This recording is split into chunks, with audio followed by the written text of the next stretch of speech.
That's kind of a preference thing. But look, this is very smooth and very thick. And what that does is that will thicken the rest of it really nicely. Now, could you do the whole thing like that?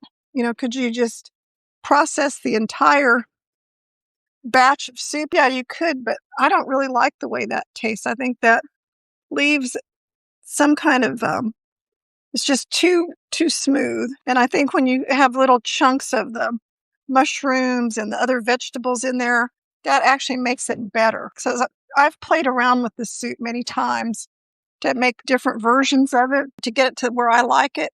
And you see how the soup is thickened up? It isn't as thin as it was. That's because the pureed part adds the thickness. We don't need flour. We don't need cornstarch. I'm going to put the heat back on just low and let it simmer a little bit longer. We don't need any of those kind of thickeners because we thickened it naturally with using the soup. I'm going to get my spoon cleaned off so I can taste it again. Okay, so now it's a clean spoon.